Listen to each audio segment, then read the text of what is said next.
السلام عليكم ورحمة الله وبركاته. مدرير سوماليا ومد إسلام كوالي السلامية ميركز تأجوك تابع وحن دونيا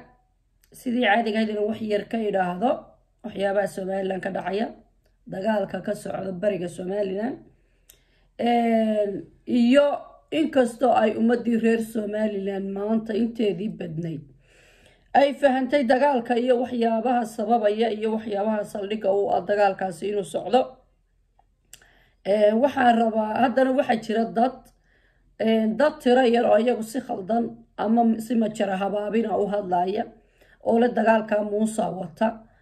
Muuse macni kaga gabanaya doorashada iyo wax noocaasa waxaa la yidhi gaalka dil gartiisana sii Muuse iyo dowladdiisa iyo xukuumaddiisa waxa jirta waxyaabo ay khaldeen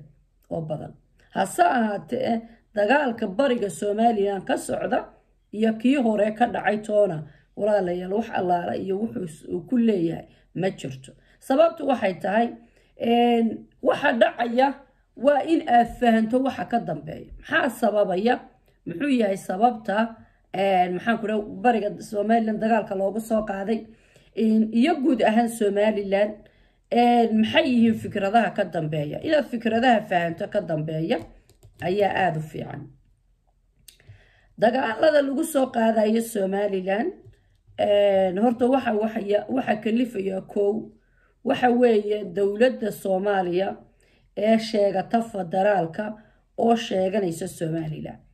Somaliland oo aan aqoonsi haynin maadaama ay dawladda Soomaaliya ee jaarkeena aanay aqoonsanayn Somaliland oo ay diidan tahay Somaliland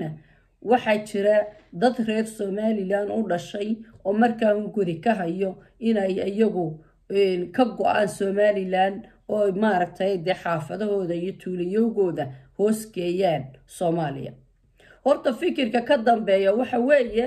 inta aan dagaalada Somaliland barigeeda dhicina karto in galbeedkeedana ka bilaabmaan waxa kalifaya oo kali waxa weeye fikradda la yiraahdo SSC dadka sheegtay Sool iyo Sanaag iyo Cayn dadkaas oo raba in ay halka ka sameeyaan maamul goboleed kuwaasina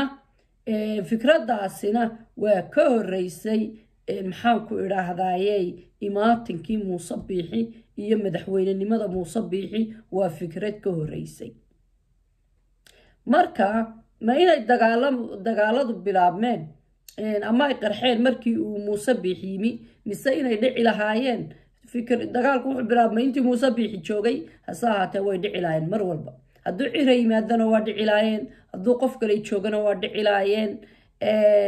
marka ma inay dawladdu waxyaabo ay macni inay dawladdu waxyaabo maaragtay ay macni si khaldan u maamushay ay jiraan waa sax laakiin Muuse Biixi ka dambeeya ma jiro fikrad baa ka dambaysa dawladda Soomaaliya iyo waxaan ku yiri iyo maxaan ku raadayay qolada la yiraahdo SSC magaca beenta asidata ee Sool iyo Sanaag doonaysa inay ku maamul goboleed ku hesho dadkaas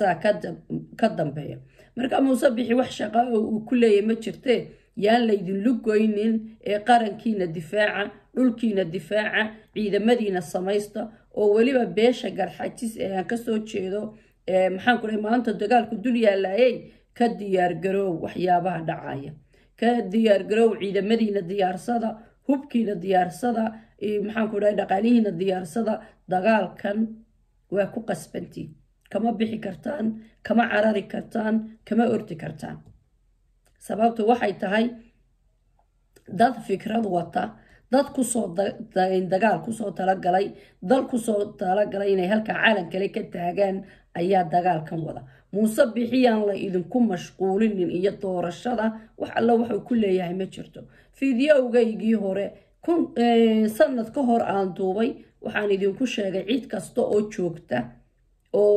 maxaan ku raadayay madaxweyne kasta oo Somaliland dagaalkaasi uu ku dhici la sababtu tahay waxa fikradda ka dambaysa ayaa ah in gobolada la qabsado waxaana hadda shuraako maxaan ku kula soo galeen dagaalkan dawladda Soomaaliya iyo dawlado kaleba waad arkaysan shirarkii socday jabuuti ka dhacayay sida lagu gacan haadinayay maxaan ku dhahdaa gobolada bariga galbeedka somalilan taas oo imika ayaduna macnihii ay shaki weyn laga qabo in halkaana laga bilaabay doono in dadka lagu laayo in reer boorame la laayo dabeetana la yidhaahdo dowladda somalilan iyo isaaq baa idin laynaya marka waxa ay ila tahay reer kasta oo isaaqii inuu samaysto ciidankiisa inuu samaysto hubkiisa inuu iyadoo dowladnimadii jirto ciidamadii dowladdu jiraan inuu reer waliba maxaan ku idhahday ishabeeyo oo ciidamadiisa samaysto oo maxaan ku idhahday qalabkiisa iyo dhaq cusbataaladiisa iyo dagaal uu u diyaar garoobo sababtu tahay waxa la rabo ayaa ah in bariga iyo galbeedka somaliland dagaal laga rido marka reer waliba waa inuu diyaar garoobaa kuwa galbeedka jooga waa inay diyaar garoobaan kuwa bariga joogana dagaalku ayaga uu ku socdaaba marka waa inay dagaal galaan anu waxaan aaminsanahay dagaalka qabiilka inay loo bilaabo inagay dani inuu ku jirtaa dowladdu waxbay dhowraysaa shacabka la layn maayo dabeed laakiin adiga cid ku dhowraysaa ma jirto adiga shacabkaaga waa la laynayaa adiga maatidaada waa la laynayaa adiga wixii la doonaa laga yeelay laakiin adiga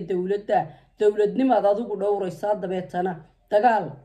macnise lagula dagaalamayo uma dagaalami kartid marka sidana inoola dagaalamayo sidaynu ugu dagaalano waa inaynu samaysano ciidamo beeleedyo waa inaynu samaysano beesha habar jeclo waa diyaar habar yoonis waa diyaar habar awalna waxaan leeyahay galbeedka ka diyaar garooba